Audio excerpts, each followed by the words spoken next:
Luke Crosbie, how are you? I'm great, man. Yourself? I'm good. Thanks for coming on. No worries at all.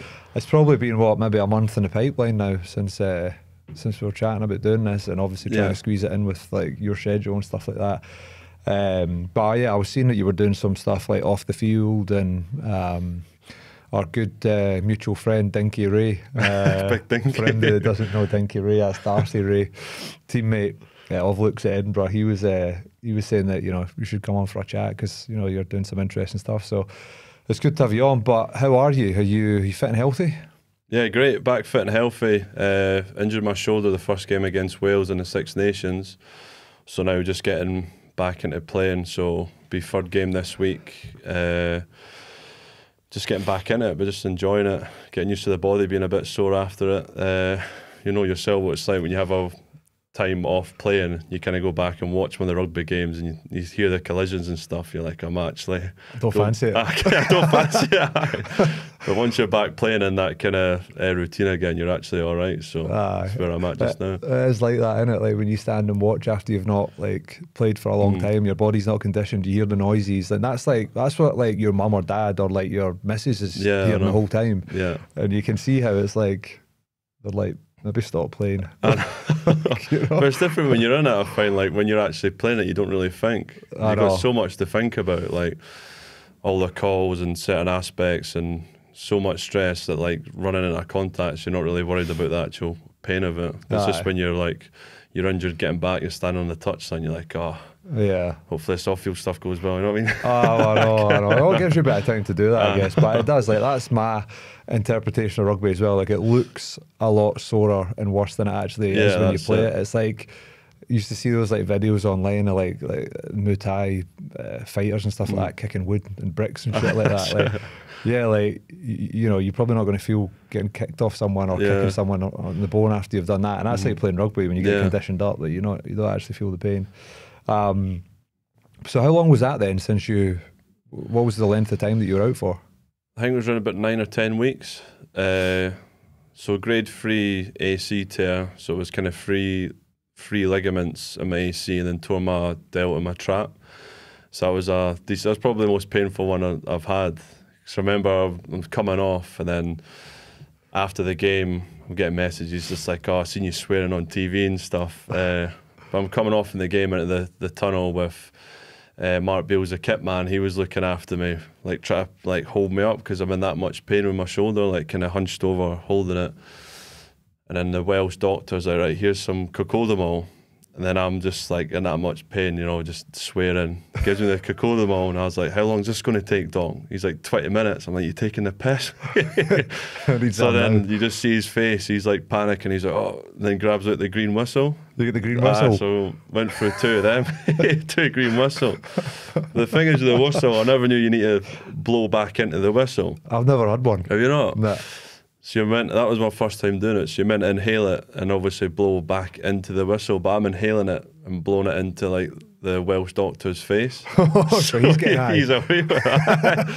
Then a photo after it, it's me and Belle, my girlfriend. She's like, we'll get a photo. And you just see the doc obviously away with it. He's got the thumbs up in the background because he's having the best day at work of his life because he's had all the fucking laughing gas basically blown in his face. So. Yeah.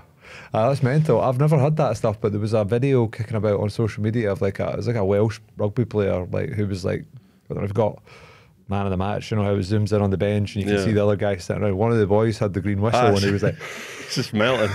It was like melting into the sea.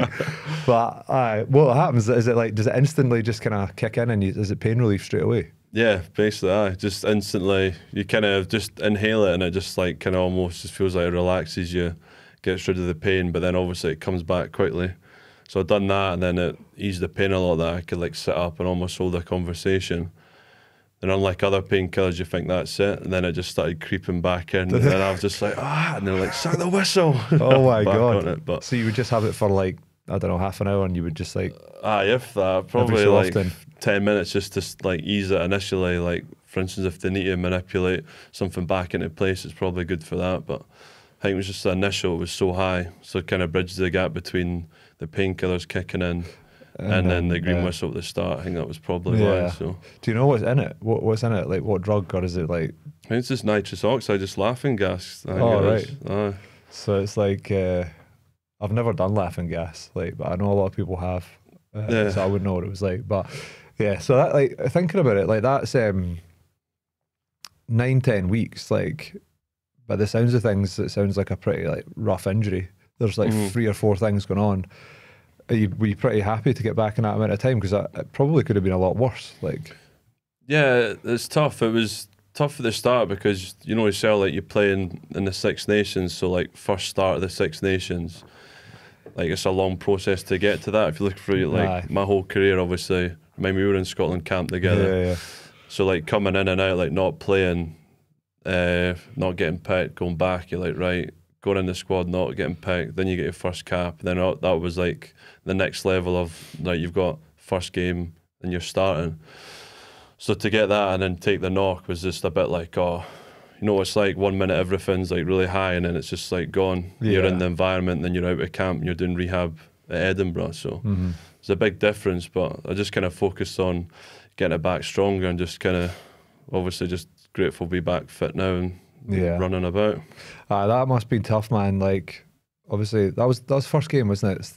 First game. So you start on the first game, and then that happens, man. Like, because I remember I would have been back maybe like 2017, maybe 18, when we were in the training camp together. I remember Harsh was there as well. And like you would have been 21. I'd have been probably 25, 26. And I'd been brought into the squad late because someone had been injured. Yeah. But you were there because you were young. You were just like getting a kind of shot at it. Yeah. Like, you maybe played like a couple of games at Edinburgh at that point. But we were like, I was a spare prick, man. I was just getting I was copping it and driving malls just like, just cannon fodder.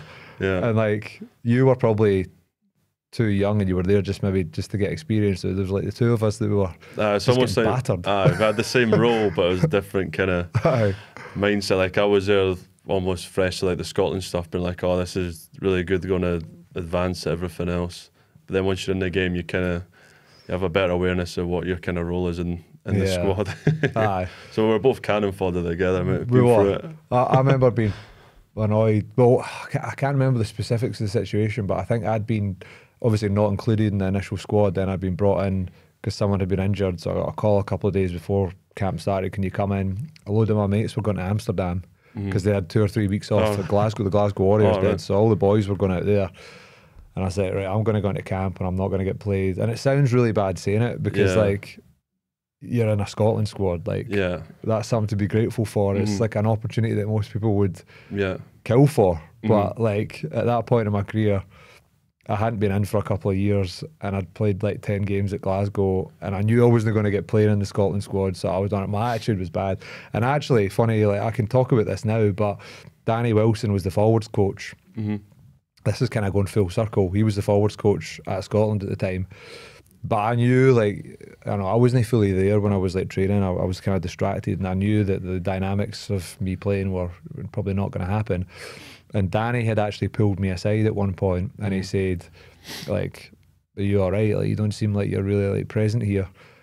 Anyway, fast forward, like, I don't know, maybe a year, he became the head coach at Glasgow. Oh, really? And he was the one that was like, look, you can stay or you can go. I had another year in my contract. You can stay or you can go. And I was like, fuck it, I'm going to LA. so obviously, like, you know, he probably had his first impression of what I was like during that camp. And I think, like, thinking about it moving forward, it probably never worked out that well for me. But anyway, it's all fun and games. That's it. So you just said you're away to LA right off that? I was like, well, I had an opportunity to go. Yeah. Like, my agent had been looking around and they were one of the teams, and it was like, man, I took like a half pay cut to go out there. Oh, really? Like, it was a good job, but I guess when a coach says to you, like, you can stay here, but I'm going to bring in another couple of back rowers, so you're literally at the bottom of the pile and you're probably not going to play, and you've got something else there, playing rugby in the sun on the beach. Fuck, I'll take a half pay cut and go, man. Makes sense, that was enough. But anyway, we were both young. Well, you were young and I was kind of youngish, and you live and learn. But yeah, it must have been difficult, like, building up, because how many caps you got now? You got maybe 8? 8 caps, yeah. I think I read that online. You got plenty more left in the tank. Like, you're still, I reckon you're still heading up, and you've been all right with injury. You've not, you know, you had a couple of serious bad ones? Have you been all right? Nah, just done MCL, but nothing serious yet. Just the kind of little niggles, like contact injuries that you kind of get, but yeah, just pretty rare considering everyone's getting a lot bigger and faster stuff now playing the game. But yeah, I've been all right, to be fair. So it's obviously tough, like getting the injury and stuff, but you kind of, when you get a bit of perspective of it all, like you're still playing rugby. Yeah. Like no one's really docking your wages, you know what I mean? It's not like, so you kind of think of like that, like the positive side of it. But yeah, it was obviously a bit shit to like first game, and then next thing you know, just all the fans and stuff, everyone's there, and then you're rehabbing in Edinburgh at Murrayfield in the dungeon with no windows in the gym, just doing all your strength stuff. And it was funny seeing my missus Belle, because that was her first kind of taste of like an international match. So she's obviously went from seeing like start for Scotland, like all this like amazing stuff, all the fans and stuff, and then to the next day she's having to like shower me because obviously I can't move. That's the reality. That's the reality of it. But she was amazing, so it's just funny how it works. One minute you're like starting, feeling like you're invincible against Wales, and then you got your missus putting your socks on. I know, man. That's the stuff people don't see. Like, I've got one in particular story similar to that I remember. It was after playing the All Blacks for Scotland through at Murrayfield, and I injured my neck quite badly in the game. I went to like chop tackle, and it was like Victor Vito off a 5-man line out, and I woke that morning. I'd woken up and my neck was fucked. I don't know what was going on with it. It was just like excruciating pain. Couple of cocodamols. Went and played the game, and tackled this guy, and I knew I'd like messed my neck up even more when I did that. I woke up the next morning. I had to get my mum to drive me from Murrayfield back to her home, my mum and dad's house in Alva. Really? I had to lie down in the back of the car. I couldn't sit up. It was that bad. I was lying down in the back of the car. Honestly, man. Like, dog bed in the back seat. The dog in the back, Oh, man, it was rough. But yeah, that is the things that like people don't see. And like, you know, even like a simple thing like a dead leg can stop you from like being able to walk the next day. Like, it's just like... It's savage, like it's a brutal game. But you're like, so you're what? Are you 26, 27? Just 27 now, yeah. And you've had a decent run at it. How many games you played at Edinburgh? 96 should be. Oh shit, you're coming in on the Hundy. Coming in the Hundy, so I think the last game's Treviso or the URC schedule if we don't go through. So if I play all the games up to that, that should be you get the Hundy. The Hundy Club, you're further along than me. I think I got to like maybe like 80. And I was like, I've got another year in my contract. Danny came in, I was like, I'll get the 100. But you'll be good, man. But you never like, so you never grew up in like a traditional kind of rugby like school. You never went to rugby school, did you? Or your background wasn't it? No, it was public school, just West Calder High School, which is like Livingston and West Lothian. I grew up in Mid Calder, like a little kind of village, which is nice. Loved it. My mum, dad, and my brother. I've got a younger brother who's a joiner, so he has no clue about rugby still. Did he play, nah?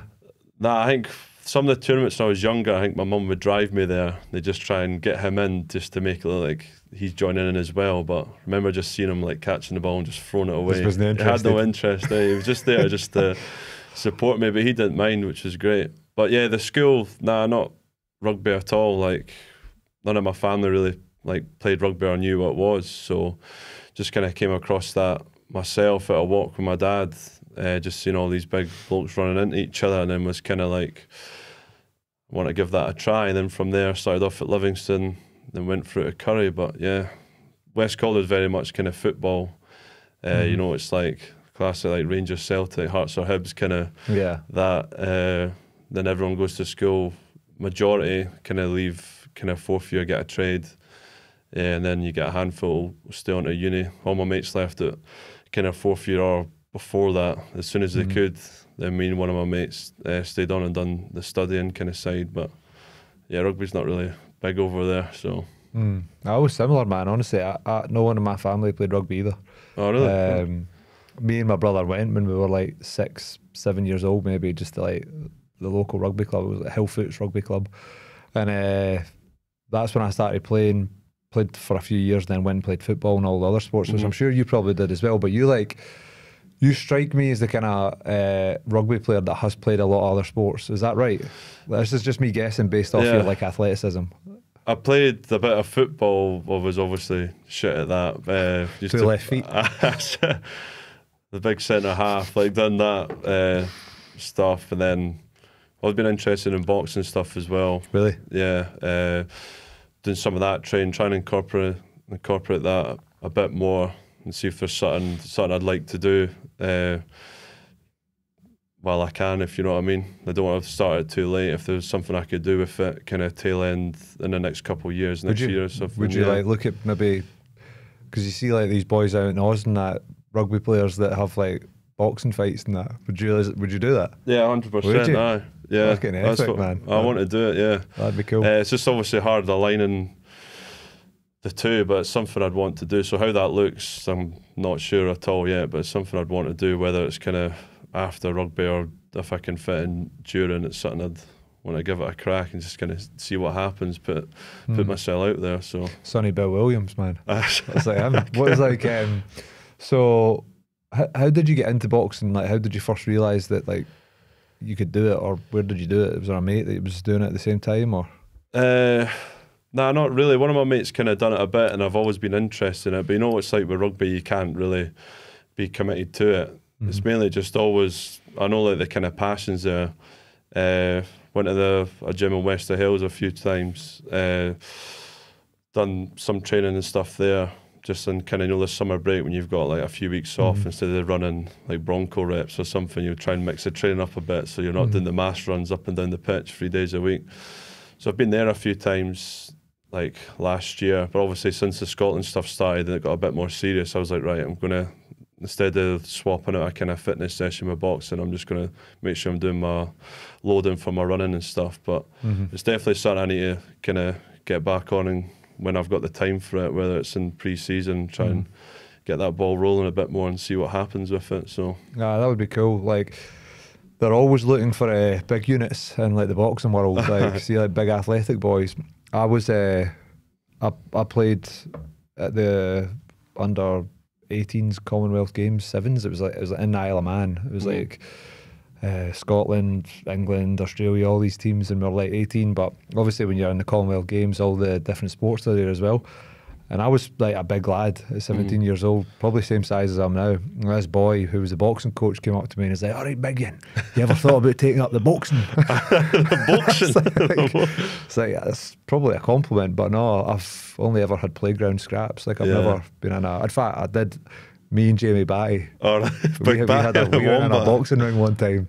And actually, I've seen he done it before. Like, he put something up that he was training boxing. Aye. I might need to call him out. I think you should, man. He would get in the ring with you. He would. Like, the boy, he made us put on head guards. There was at a gym in the south side of Glasgow, and there was 30 of us there training, and he said, "Does anybody want to come in the ring for a scrap?" And me and Jamie were like, "Yeah, let's go." No, so it was like, it was 2 times 2 minutes, and I think it was body shots only, which like I know like isn't really boxing, but it was one of the hardest things I've ever done. I've never felt like that pain in my arms before. It was like they were like numb, just like so sore, leathering each other, man. I was taller though, so it was quite hard to get like, because you couldn't do headshots to get like round and underneath him. Because you need to be like in tight with him, and then right to batties, that's what he wants. I know, but that's cool. That's like something different.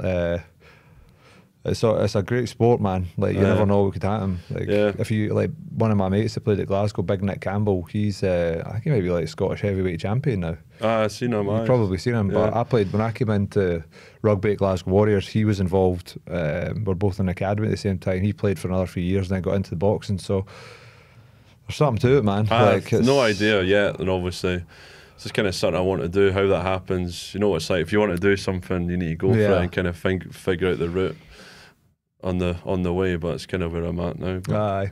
So when did you start playing rugby then? What age were you? I was about primary 5 at like school. So what's that, about 10? About 10, 11.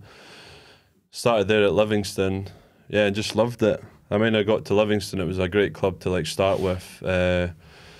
Playing there, enjoyed it, loved it. And you get to the point, because I was bigger than everyone else, it was like the coach was like, "No, you need to like pass the ball, and then you know what I mean. Yeah, nah, I'm alright, mate. So yeah, started there, loved it, and then joined Curry, which had been amazing. So started at Curry, got to like there like first year of high school, maybe 13, 14 years old. Then worked all the way through to under 16s, and then captained under 18s, and went to like the senior stuff all the way through, instead of what most people done, like Blair and other players like that. They'd get to under 16s play, and then it got to under 18s, then they'd go play for their school. Whereas my rugby, like my school never had a team, so it was kind of staying with Curry, and then my mindset was basically train with Curry on a Tuesday, Thursday. And I always thought like the boys at private schools would get a lot more training, so I used to just always in my mind be like, they're doing more training, I need to do more. So I used to like run up the gym after school, do all the gym sessions, because that's the only way I could really train. Like I never had anyone else to play rugby with, so it was basically just smashing the gym out when I was younger. First class. Sounds like a Rocky story, man. That's good. Got on Netflix, man. Where's like, see, when you were first got into rugby, you might not remember, like say like 9, 10 years old, like what do you remember about it? What kind of like player were you? Because like, you obviously get those kids that are like naturally just like really aggressive, or like just not scared. Some kids are a bit scared. Like what were you like? I enjoy it, not scared. I would just be like, I almost found it a lot better playing when it was physical. It's almost like, right, you can go and tackle them as hard as you want. I was like, oh, this is a dream kind of thing, you know what I mean? Like getting the ball and be able to run. I just remember having the ball and be able to run as hard as you can, or like being able to tackle someone as hard as you can. That's like the foundation of why I still kind of play the sport, because you know it's like that kind of like release, like kind of relax when you go out there. You get all your training stuff and all the calls, but when you're out there, it's kind of right now it's kind of free reign. Anything can happen. So yeah, it was definitely one. When I was younger, on the front line of it, which I still am, but that's why I enjoy playing the sport. Obviously it comes with its risks, but I enjoy it. So yeah, that's what I remember too, like going from like football and other sports and then just being able to tee off on somebody, like, that's what a back row does, isn't it? It is, isn't it? Like you're there to like physically dominate, and like I couldn't do that in football. Like you had to be careful when you get in trouble off the ref, but being able to just like open up the legs and just try and like run round somebody or something like that is class. Like there's no better feeling than that. I know. So aye, man, it's cool. I always like to ask people about that, because like some people, you know, when they first get into rugby were actually like scared, like they were like fearful, but then they had to like overcome the fear and get to a place where they were tougher. Yeah. Like now people probably watch you playing. Like I certainly am somebody of this interpretation when you're playing, but like you're tough, like you're hard, man. Like you pride yourself on the physical parts of the game, tackling hard, like high work rate, running hard with the ball. Like what are you, 110 kilos? Like yeah, just over that. Yeah, just over that. So like, and when you first came into the pro game, you weren't massive. Like you were probably 95 kilos, like maybe 100. It was about. It's funny that actually I came from under 20s, and I think I was about 97 kg, maybe 100 kg at a push. So I actually done under 20s in Georgia, so we done really well, came like 5th in the world at the Junior World Cup. Then we had time off, so obviously what did I do? I go to Ibiza with the boys for a week, thinking that I'm coming back to the academy kind of schedule. So I come back after that. Obviously in Georgia, like the food wasn't like the best, a bit different to what you're used to. So obviously my rig's in bag neck. You know what I mean? So I go there, go to Ibiza. Obviously nutrition there's not the best. Zero nutrition, that's it. Maybe get one breakfast a day at 3 o'clock in the afternoon. So done that, then came back thinking all the academy kind of pre-season stuff. It's going along like that, and then the academy manager is kind of Edinburgh need a back row, so you're going straight into like the St Andrews camp. I remember going into that with Cockers, and then that was eye opener. That was an eye opener, but it was great. I loved it. Anyway, fast forward that, play a pre-season game. They're saying you're playing really well, but we can't justify signing like a 97 kg, like 100 kilo back row. So I actually got pulled from playing rugby with Curry at the time for 5 weeks just to bulk, just on the gym. I just train, do weights twice on a Monday, Wednesday, Friday, once on a Tuesday, Thursday. And I'd have my meals right throughout the day, like 8 o'clock, 10 o'clock, midday, 3, about 6:30, and 1 at 9, like consistently for about 5 weeks. And then went from about 100 kilo up to like 108 in about 5 weeks. Did you? Were you on the kebabs and that? You must have been like pizzas and like just like dirty food. You could at the weekend. I was just like, so I do all this gym during the week, and then I'll have like smash a pizza or a chippy or something like that, and then come in, and then Lummer's S&C coach, that's good, you've put another 0.5 kg, and I'm like, back to the chippy. Well, that's the thing, isn't it? Like, you need to do that. I did that from like 16 to 18 and put on like 10 kilos, man. I was on the kebabs and that. There was like, in the village that I was from, there was this shop called Master Chef, and we used to go up there, get like the king kebabs, and just like the next day you'd be like 3 kegs up. Okay. But it's tough. Like, I think that's one of the parts that a lot of young players struggle with, is like getting big, man, like getting big and strong. Like, are you, like, obviously at a young age you would have been, but do you really, when it comes to like training in the gym and lifting, is that like a big part of you as a rugby player? Like, has it been consistent throughout? Have you always had a big sort of focus on it, or have you found that it's been hard to kind of, I mean, I found it hard to stay consistent with it because of the amount of injuries that I had. Yeah, but I think it definitely does get a lot more difficult, like the more years you're in the game, kind of limiting what you can do. Like, you find yourself when you're younger doing more like bench press and all the compound movements, and it turns to like, oh, like that irritates my shoulder a bit, so I need to do dumbbell, and then you're almost swapping out little exercises. Like, I've not squatted in a while, just because like the pressure you put on your back, like tackling and different stuff, and then if everyone's heavier on the Astro, stuff like that, I've swapped that out for belt squats. So you definitely find the stuff, like there's little changes as you get older. Then you get the old boys like stuck on the myo thrust and stuff like that. So I'm not quite there yet. I remember that. That's where I was at the end, man. Honestly, I was on the belt squat. Like, spine couldn't take any loading. But that's cool. Like, in terms of like numbers and that you're throwing around the gym now, obviously with the shoulder, like the bench has probably been compromised a bit. But like, what's your main lifts and what are like your numbers? I think before, like when we were training, when Cockers was the coach, was when I'd done bench before, my shoulder, I had a little irritation in my pecs or stopped. I think the best bench I got was 180, and then I think a chin was must have been about a 70 kilo, 65, can't remember, a 70 kilo dumbbell. So about 180 kilogram in total, about that, which were the two main ones. And obviously don't squat, so it's just a kind of belt squat. But why do you not squat? Like, what's the reason?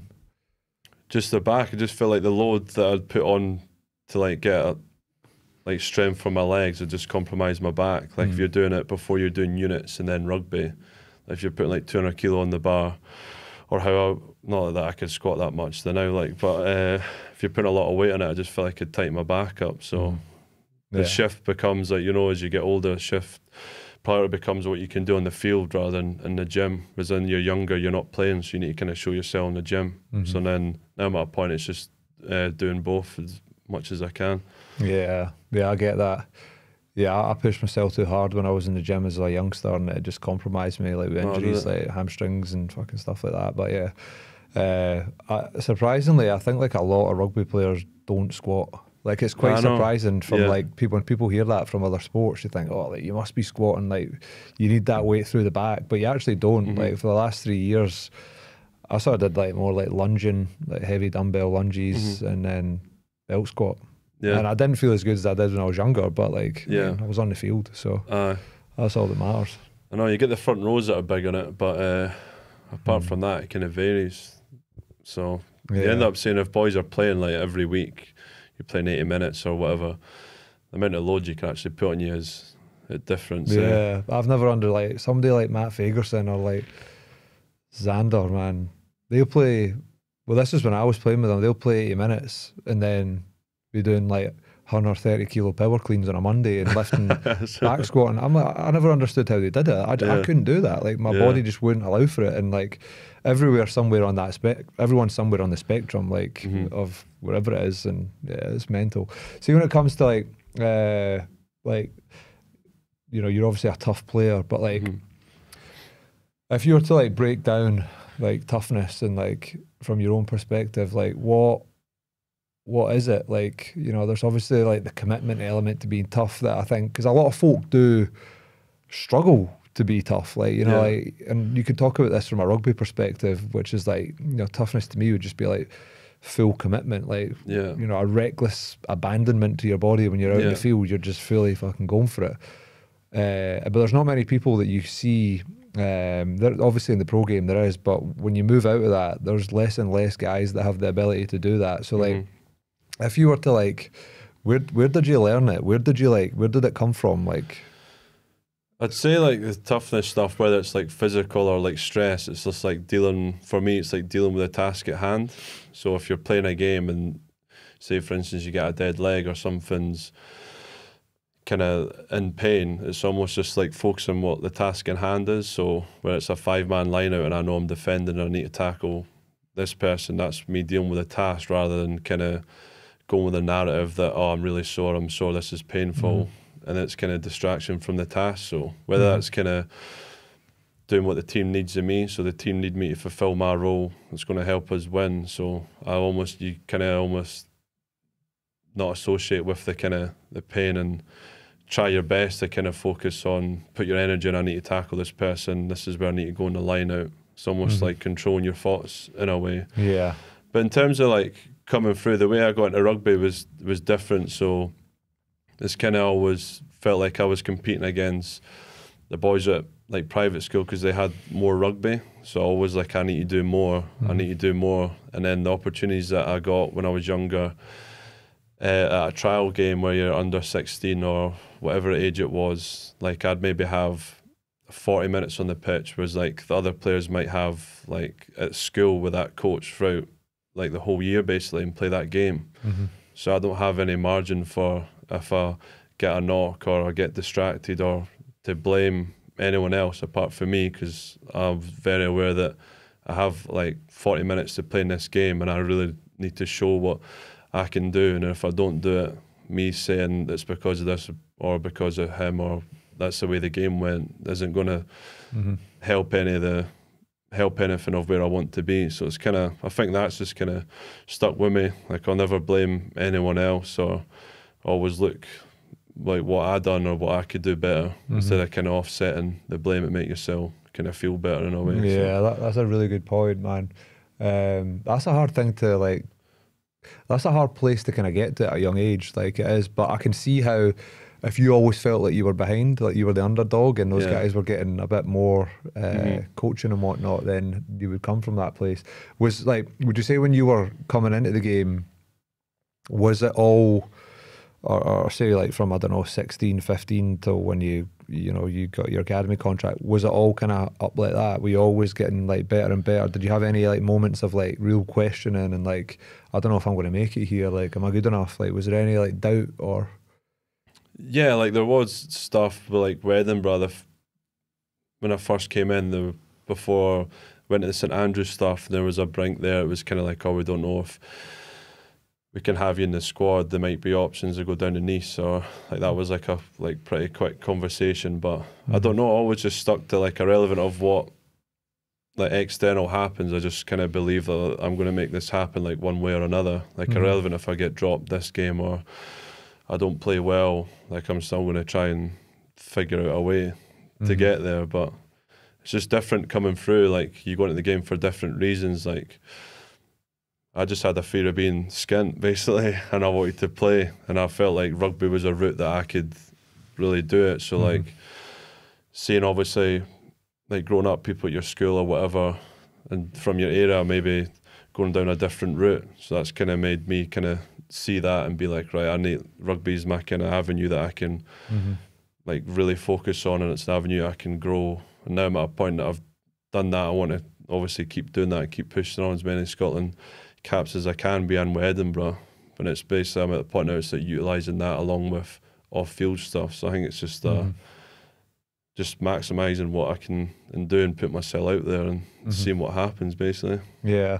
When I think back to my own career, like the person that I was like at the start of my career compared to like when I finished, like they couldn't recognise each other, like completely different. And I'm sure you know, you're now at 27 years old and you've probably somehow went on that journey, but like, how has like, if you think to your own case, like how has the game like changed you and shaped you as a person from where you maybe started to get into the pro game to where you are now? Because I'm sure you're drastically different. Yeah. I think it's different for me. It was just meeting, like the first one was like meeting different people, because I don't think I would have met as much people from like kind of Edinburgh with like different kind of backgrounds if I never played rugby. I obviously would have done other sports, but coming into that, meeting different people and kind of understanding that, like how they live their life and how that, like how they might communicate is different to like the opposite of if you go to like West Calden, Livingston, and you're used to seeing like the BAMs running about. You know what I mean? So it's different. You're meeting different people and obviously traveling and all those kind of stuff. But yeah, it's a big change, and it definitely shapes you a lot because you get out and actually see the world, like different places, different people. You really, like, I was always like conscious of like trying to understand like different kind of people, different coaches, different, like how have they came into the game, like how can I like get on with them, different kind of stuff like that. So it's I think it helps the social skills a lot, being in that kind of team sport with different people, but you've all got the same goal, which is pretty rare to get. Yeah, I totally agree. I think like the social element of being in a rugby team with guys that are older than you, who behave differently because they're older and they're more articulate, they're better in social situations. You learn quick, don't you? Like, you know, I remember like, it was been like a couple of years after I'd been at Glasgow. I might have been like 20 years old, and I went out with my mates from back home, and even like they were winding me up because of the way that I was speaking to the waiter. I was just like asking for something in a polite adult manner, but because we were 20-year-old boys, they're like, the hell, like, it's just strange stuff like that. But I think rugby, one of the reasons rugby is such a valuable sport is the traditions, like the rich culture and what the game has to offer when it comes to like shaping people as men. And I guess like, that kind of leads us into like a lot of the stuff that you're sort of doing off the field now. Like I seen some stuff on LinkedIn, and then that got me interested. So started speaking to Darcy about it a little bit, who obviously you're playing with at Edinburgh. What's kind of like brought that about? Like, was there a kind of inquisitiveness that you had, and sort of was there other interests you had outside the game that you thought, I'm just going to go and explore that and see what happens? Yeah, it was basically it, just exploring it and kind of using, like thinking about personally what I've kind of learned throughout my own kind of journey, and then learning from these environments that I've been in, where it's like being at a World Cup or Six Nations or being in the professional game for so long, and just kind of think aligning that, obviously study at Heriot Watt as well, studying business. I'm in the last year of that. I've put that on, they're good with it because they allow me to kind of academic flexibility, so I can, instead of doing 4 modules, I can do, for instance, 1 or 2. But they were pretty happy with me. I said I want to kind of discover stuff kind of on my own for a bit, and it led me to kind of doing this stuff. So it just kind of came about, something interested in terms of knowing how teams work, and aligning that with kind of corporate and how the values can kind of exchange and help kind of staff there, whatever kind of industry it's in, whether that's kind of reaching targets or the teamwork, the culture stuff, you know, so big in rugby. Like, how do you improve like a culture for a team? Like for a manager, how do you like give out instructions clearly? What do they need? Like this aligns with rugby, like everything's concise and to the point. I've done one, they were interested in the kind of data side of it. So obviously we're talking, I spoke about all the stuff in GPS, and obviously the positive and negatives of like kind of tackle stats, that if you've got staff working, well, in my personal opinion, when you're coming through, for instance, a back row, you're like, I want to make 10 tackles this game, and then the stat sheet comes out and you don't make 10 tackles, you're basically dictating your worth on like a number, whereas sometimes the game fluctuates so much. So we spoke about all that kind of different stuff and how to kind of bring that into the workplace without it being too much, that staff might be too focused on data. But there's loads of stuff, man, you know yourself, like resilience, kind of how to deal with that, how to deal with kind of pressure. Giving examples at big games, you might come with a line-out plan, play a game, and they've changed the line-out stuff. Like, how do you deliver and adapt accordingly, how to deal with stress. Mm-hmm. So it's all there's a big crossover there. So I just thought I'd kind of be an avenue to go in and kind of help and kind of teach and give experience at the same time, but almost give the tools as well to kind of, right, this is how you can incorporate it into your kind of workplace or your management style, which I've enjoyed doing. So yeah, no, it's really cool. So like, where did you start with it? So like, did somebody approach you and say, could you come and do this talk? And then like, how did you decide what it was that you were going to talk about? Did you like get out a bit of paper and a pen and just start writing stuff? Like, was it like, I think I could talk about this? Because like, one of the things that I've noticed, there's like, I don't know, there's a lot of knowledge in like rugby players' heads. Like, there's a lot of things that they can share with people that can be deeply impactful for people, but they don't realise it because they've probably never wrote it down and really like put it in a structured way. Yeah. And got clear on how it is that they would deliver things. But like, I've realised that when you actually do that, you're like, holy shit, like this is actually really powerful stuff. So how did you start with that? Was it like a matter of just having a couple of ideas? Did you write some stuff down? How did you plan the presentation? Before the presentation, I remember going to the games, you know, the stuff, kind of being aware of how I felt going into games or like training our games. So I was kind of making a focus of being like, right, how do I feel right now if I'm stressed? Like, why do I feel that? Where's that kind of came from? So it's almost kind of like labeling that kind of things. And then I found it interesting in terms of, sure, this would be beneficial for the corporate world. And then basically got my first talk with Denton's, one of my friends who's actually in the digital space, Ian McCaw.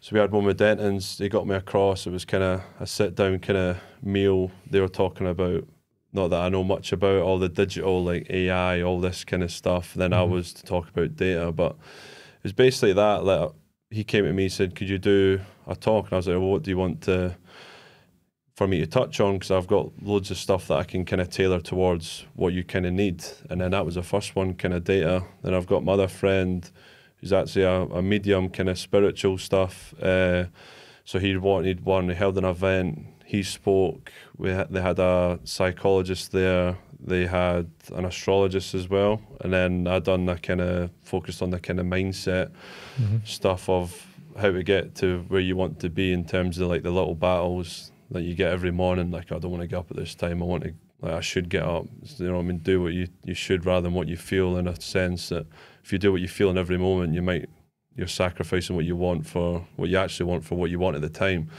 Just kind of talking about that kind of stuff, which was great. But they were the first kind of two that I've done. But it was basically that, just getting a presentation out, and because as you say, the rugby players, you have so much knowledge in that, but it's how do you articulate it in a way that's the person listening is going to understand it and actually take something away from it.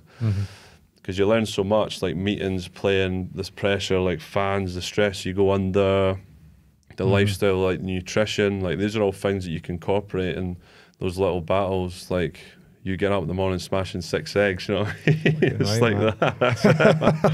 So that's it, man. Like, honestly, I reckon, so in the last maybe in the last 6 months, I started writing loads. Just started like writing. I fucking hated writing. In school, the teacher couldn't make me write, honestly. I wasn't interested in it, but I just on my laptop, there's like this app called Notion, or it's like a website, and you can it's basically for writing notes or whatever you want to do on it. And I've just been writing loads, and I've realised that like there's a lot of stuff that I learned through my career that like is invaluable for people, man. Like it could be taught, like it's stuff that can really impact people. So I started to basically, like a month ago, I just started formulating this like online digital course for like 15 to 20-year-old young rugby players, like things that they can do to get ahead, like how to communicate in a team, like the different ways you can communicate, the different ways you can lead, like, you know, how is it you do these things? Because I never knew, like I didn't I only knew this when I got into like a pro environment, and then I was like, oh, that's what a leader is, like say it was the captain or whoever, and then I started to copy them. But a lot of folk just don't have that. You know, like young players, like we maybe say somebody's a leader in their squad just because they, I don't know, play hard or whatever, and that is leading. That's one way of leading. But when you actually break it down to people, there are different ways you can lead. You can lead through action on the field, you can lead through communication. You can lead through being organised. There's multiple different ways. So yeah, I've just been I've been writing like fuck, and it's been good, man. Well, honestly, it's been really good. I cannot recommend it enough. So I spend like, I told you earlier on, I was like, I work in the morning. Basically what I do is like for 2 hours I'll just write. Like not the same things. It's like different stuff. Like some of it will be for a couple of the companies that I'm involved in. Some of it will be for stuff that I'm doing. But yeah, I'm a big fan of it and glad that I started it. So yeah, like I guess like the other thing with this is like, you know, I know a lot of rugby players like don't, there's almost like a bit of a fear of getting themselves out there and meeting people and socialising and chatting to people.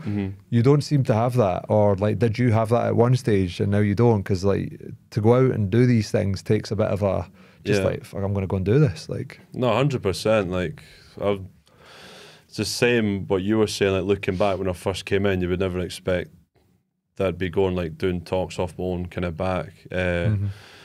But yeah, it's basically just came to a point that you need to meet people and kind of like for the sake of like business wise, but I enjoy like meeting people and kind of understanding like their background, whether whatever kind of industry they're in and how they kind of got there, and kind of learning their kind of story as well. But yeah, it's been big, obviously, LinkedIn, like posting on that stuff as well. Been able just to go out, and I've met like a few decent people off that. Like you go and meet, just have a coffee and, you know, just chat a bit about rugby, a bit about work, and then see if anything can kind of align. And then, yeah, but I would never have thought I would be doing that, like driving into George Street to meet some coffee with some boy who owns a business. A businessman rallying about. But no, it's good. Half of it's business, half of it I think it's good, important to have those kind of social skills to go like just meet someone and, you know, just chat for a bit, have a coffee and that. Definitely. Like when I was playing at Glasgow, our first two investors in pure sport were two guys that we met through the club.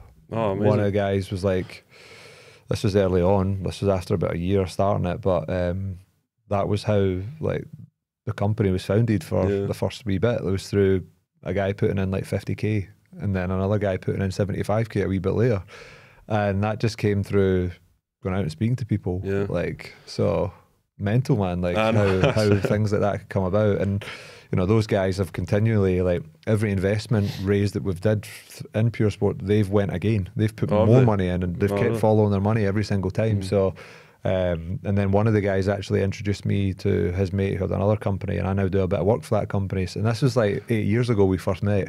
So it's, man, I can't like, for players and stuff, like it's probably the biggest thing you can do outside of obviously performing on the field that's going to have benefit moving forward in your life, is meet people. And you know, who knows what will come off the back of it.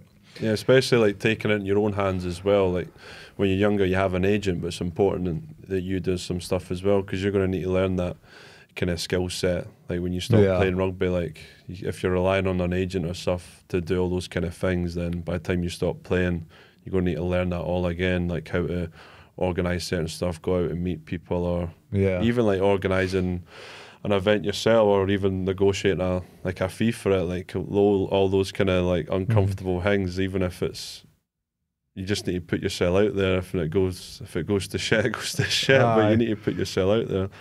You should try, see, like, I heard about like players that were negotiating their own contracts. I know. I was like, do you give that a bash? Fuck, I want to do that. So I did it. My last like 3 years of being in rugby, I just negotiated my own contracts. And, like, it's a wee bit different out in the US. Like when I was playing in Scotland, I had an agent that did it, but it's quite a good thing to do, because like you know, obviously it brings up a bit of uncomfortableness. Like it's just business. Like it's like, this is what I think I'm worth. Here's what I want. Will you pay me it? And they'll probably say no. And then you've got to like figure out how you approach it then. So like, yeah, it was interesting in negotiating, but I don't think it's generally done, is it? A lot of guys will still have agents and stuff, but it's maybe something I reckon you could do it. Sure. Give it a go. See when his contract comes through. 10 quid for the season. I think I'm worth less. No, I get a tenner, mate. Get a meal deal as well, man. So like, if you were like, to go back to like you as like a younger player, let's say 16-year-old Luke, like if there was one bit of advice that you could give him from where you are now that might help him back when he's 16 years old, what would it be? Like, it's quite a tricky question to answer, but maybe one thing that stands out, maybe a few things, but what would you say? That practical advice that might help him? It's a tough one, because I think my kind of mindset back then was just irrelevant of what's going to happen, like just keep working. So I thought my mindset was good there, but it's almost like looking back, like I like stoicism and that kind of stuff. So it's basically like staying consistent. So if you play well, like you obviously think like everything's amazing, you play shit, like you think everything's kind of shit. Whereas like looking at like stoicism stuff, it's basically kind of having that kind of balance of it. So I'd say kind of focus on that a bit more, and the comparison stuff as well. I thought I was quite bad at when I was younger. Like I'd compare, like, you know, when you're playing, when I was younger, and like if it's a trial game, the other back rows on the first half, you're coming on the second half, like they might have made some decent tackles and you're coming on and being like, right, I need to make this tackle because he made a couple, and then you're kind of, you're not in a mental state that you can perform the best of your ability. So I'd say definitely the comparison stuff as well. And it's not really like relevant comparing, because everyone's journey is so kind of different, especially at that age. Like if I was comparing myself to someone that had more exposure to rugby, and then I'm comparing myself to him when I've got a trial match, it's not really a kind of healthy kind of comparison. Then based off that comparison, I might feel like I'm less or not as good as him, but it's only kind of one game, which I feel like when I was younger, because I was so desperate to like make it, that's what you naturally do. But I'd say more focus on yourself and just playing and enjoying it, and not the comparison stuff, which is a main one. Yeah, I definitely think when I was younger as well, there was a lot more comparison, and like there's still definitely was a degree of it, even when I was, you know, because you're competing in a team, you're competing to play every week, there's going to be a bit of it, but I guess it's only really like a problem when you're like, it's affecting your performance. So like with the stoicism stuff, like, how did you come across that? Did you read a book? Did you listen to a podcast? Like, was it, how did you discover it? I can't, I've read a book on it, like the Marcus Aurelius, kind of all that kind of stuff. The meditations one, was it? The meditations one. It's not much of a read because it's kind of almost broke up in a little, it's like a Bible. kind of quotes. The Bible, the Bible of Stoicism. But I just thought it's relevant for sport. Like you hear about this stuff, staying calm and performing, and you know, being in control of your emotions, like in control of your reactions. Like an external event you can't control, but how you react, you can control it. And that kind of aligns with all the stuff, stoicism and that. So I just found it interesting to kind of look up on that. I think it's important as well. It's relevant for kind of athletes and anyone really. You know what I mean? The kids are crying, or like the dogs are doing your nut in. It's almost like you can you choose how to react to that, whether it's getting more stressed about it or just kind of dealing it a way that's actually beneficial rather than just getting yourself worked up. Yeah. I would say like you seem like quite a naturally stoic person. Like, I mean, you might tell me the opposite, and people would probably say the same to me, and I would probably tell them the opposite. Like, I think there's like an ability to put on a bit of a like, I'm just calm. Like, I can, you know, I can host an event with 300 people in the crowd, and people will be like, oh, like you seem really calm, and inside I'm like, inside you're not. You should have seen me for the couple of hours before it. It wasn't that fun. But yeah, would you say naturally you're quite stoic, or is it more like you've kind of had to work and learn to improve that? No, control? Definitely work and learn. I think the reason you find it is because you know, like, oh, there's something else that I can be. If you're feeling a bit stressed or you got a lot going on, then you kind of find stoicism to help with that. But no, I wouldn't say more naturally kind of calm, I'd say, but inside, like in a game, I'll come across calm that I know just calm, focus on a task at hand, but it's almost, you know, yourself, you're kind of consciously like bring yourself to that level, if that makes sense. Yeah, absolutely. See, before games, what do you generally feel like? Like, what's your experience before games? Is it like nerves? Is it fucking calm? Like, is it just a relief, kind of? I find training tougher than the game. Do you? So you're really like getting to game day and you're like buzzing, and even right before the game you're like, right, I think before the game I'm relaxed. It's almost Really? just, oh yeah, I'm like, for me, the way I view it's actually real, because it's like you can be in the right position, like in training and stuff, and get the right, oh, you need to be like a metre wider here and all this stuff. It's all the kind of, I feel like the coaches are putting you in the right position, you're getting all your detail right. When it comes to the game, it's just like, right, not that they do, but it's almost like no one's breathing down my back, like I can just be free and play, which is kind of different. And then the real senses means that if I run in and I hit you hard, or you get over me, then it's fair enough. Whereas, you know, in training, some people run a bit harder, some people run a bit softer, so it's a bit like, then you can just go on and be like, right, let's go for it. Let's see what happens. But it does vary different games. You know yourself, some games you'll be nervous, like shitting yourself going on it.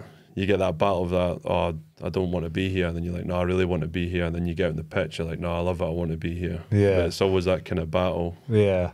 That's me, man. I noticed there was like a lot of battles in my head before games, like, but it was normal because that's just what we did. Like, it was just rugby, you know, like, and not so much when I was a kid. Like, I didn't care when I was a kid. I'd just go out and, like, you know, so you'd be dump tackling folk and that, and you weren't really thinking about anything. But as I got older, I definitely became like more conscious of my mentality and the things that were going on in my head. And there was a lot of contradictions as well. Like, you know, I can remember being out on the field and thinking, well, probably 20 at the time, playing for Glasgow Warriors, and I was defending, and I was thinking about, you're going to miss this tackle. Like, you're going to miss this tackle. Like, and it was just like this voice, and I was like, what the fuck's that, man? I never noticed that before, but it was just like kind of negative self-talk. And you know, I've had that before games, certain games worse than others, but it's actually been a really valuable thing to like to sit with and to realise that, well,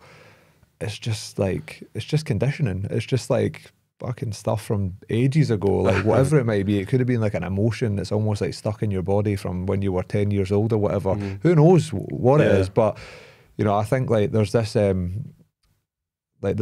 way that people like sometimes like view athletes and stuff like that, and it's like, oh, if you're like playing professionally and stuff like that, like you must be like really confident, you must be like feeling like going into a game like a champion, like, but it's not like that for me. It was more like that was the time where almost like insecurities got exposed to some degree, because like there is fear, you know, like sometimes if you're playing in a big game, there's fear there, you know, there's a concern, well, I need to play well, what if I don't, you know, like I know that this is a big game for me, like there's a lot that sort of comes up, and I think it's a really good sort of breeding ground for growth, those moments. 100%. You know, so yeah, but so you're studying at Heriot. What, you doing business? Yeah, doing that. I found that it's been great up to this point, kind of in my last year now, but it's almost kind of you know, taking that punt on it in terms of me. Like if I'm a rugby player and I've got interest in business, it's kind of need to capitalise it and go for it now instead of just prolonging it. Not like you're playing it safe for a degree, but you're kind of doing your work, handing it in. That's me done. Whereas I'd rather kind of be out there, kind of meeting people, putting myself out there and seeing what happens, rather than kind of sitting behind a desk doing a hand in and thinking that's kind of business. So business has been out and talking to people more so than it is, you know, and that's the catch-22 with studying, isn't it? Like that's the box tick. The studying and getting a degree is the box tick. But again, like there's nothing to say that you couldn't go and be really successful in business without it. Yeah, you know, 100%. It's probably going to help you, but it is interesting. I think I've seen online the university have been really like supportive of you, and there was a couple of awards or something that you won for student kind of athlete type thing. Yeah, just like the student athlete stuff. So it's called the Talent Development Program, which is like a program at Heriot Watt. So if you play a high level of sport, they offer that kind of academic flexibility for different sports. If you've not like got S&C coverage, they let you use the gym and might offer you like some S&C coaching or maybe some bit of funding off tuition to just try and help, because the Orium's got all the facilities that you need. So they've been great up to now, but yeah, it's basically at a point now that I kind of just want to get out there and do business in the real world as well, rather than kind of sitting doing like 10,000 words on something that I might not ever look at again, which is the reality of it. But everyone thinks different. But when you're younger, you think that's kind of business, and I've learned loads through it, like doing different business reports and stuff like that. But now I'm just trying to learn the information I've learned through the degree and put it in the real world. If it's going speaking to people, like having uncomfortable conversations and learning instead of just kind of hiding behind the laptop, kind of handing it in. That's it. It's applying the practical stuff you've learned, isn't it? That's really valuable. What would you do you know what you would want to do after you finish? Like, any idea?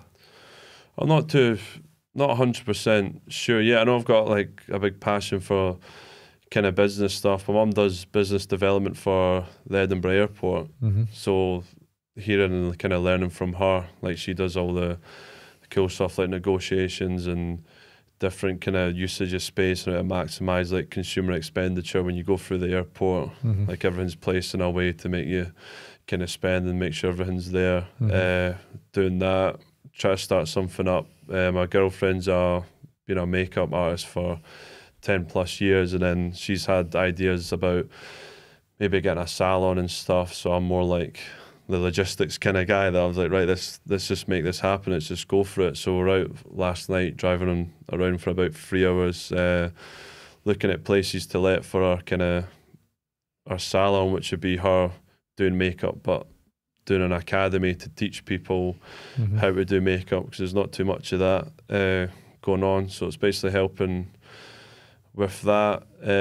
But yeah, a few ideas. If it's in the future, doing like some coaching stuff, like our own kind of teaching like young players, where it's back at like West Lothian and stuff, to try and bridge that gap between knowing what professional rugby's kind of like.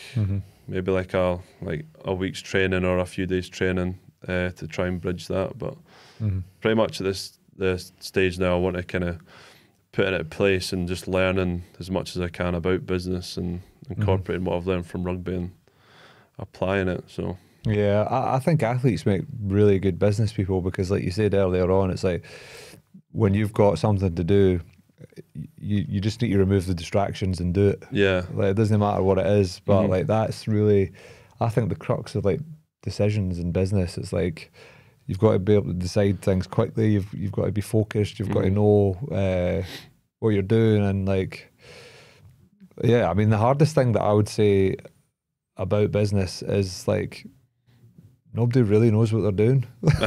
And you don't know what you're doing. Like, so you're just like having to you do one thing, then there's another challenge. So it's like, well, we've got to learn that, how to do that, learn that, and then there's just challenges the whole time. It's challenge after challenge. So that's like entrepreneurship. Like I think working in business isn't like that, but when you're running your own company, like you'll see if you go down the route of the salon, it probably will be like that, and that's normal. And I think a lot of people don't really realise that's normal. We think that you do it and then you're meant to just kind of know how it works, or at least there's someone there that you can rely on who'll tell you how it works. But it seems to be a fucking constant trail of just like learning. Yeah. But it's good. Like it's amazing, like what you can achieve quite quickly if you just like, I guess, realise that's kind of what it's like and accept it for that. Like I think that's what puts people off it when they get into it as well. It's like, well, I don't want to have to make all these decisions. It can be quite stressful. Do you find there was a big crossover between when you played like that kind of every week or constant kind of growth, like learning like line out calls or like learning your skills? It's almost, you find that's relevant to 100%. 100%. Like, especially if you've been out injured for a bit and you don't know really what the calls are because you've not been playing, and then you come back into the team and you've got like a mountain of stuff to get your head round. There is definitely relevance in the week-to-week stuff where, there's new line-outs that come in and stuff like that, but it's the same thing. Like, you just have to, what I used to do is I would just sit down with a pen and paper and I would write the calls down until they were in my head. And that's the same thing. You're just having to learn something. But I guess in business, you can go from like learning how to do a tax return to learning how to post on social media or make content. It's like drastically different, and you have to, you've got all these like main things that you need to learn, like marketing, sales, even things like recruitment, like things that you have no idea about that you somehow have to learn. So, but yeah, it's good. Like, I mean, I think that's the cool thing about it, is it's so diverse. Yeah. But from playing rugby, you definitely, there's so many good crossover things that I think come into it when you're moving from one into the other. And I think that's why, like, what you're doing, going out and doing talks and stuff like that, is going to be really valuable for people. Yeah. But yeah, listen, man, fucking good to chat. And it's been class. It's been good to have you on. And yeah, I always think, like, when we have these, like, sort of more rugby focused episodes, like, they're always really valuable for, like, younger players and stuff like that. And I'm sure this episode's going to be one of those. So yeah, anybody who's listening at home, thanks for listening, and appreciate you coming on. Yeah, thanks very much for the time. I enjoyed it. Good to see you again, man. I know, it's been a while. That's it. Cheers, man. Cheers, That was class. That was good. I have no idea how long we were going.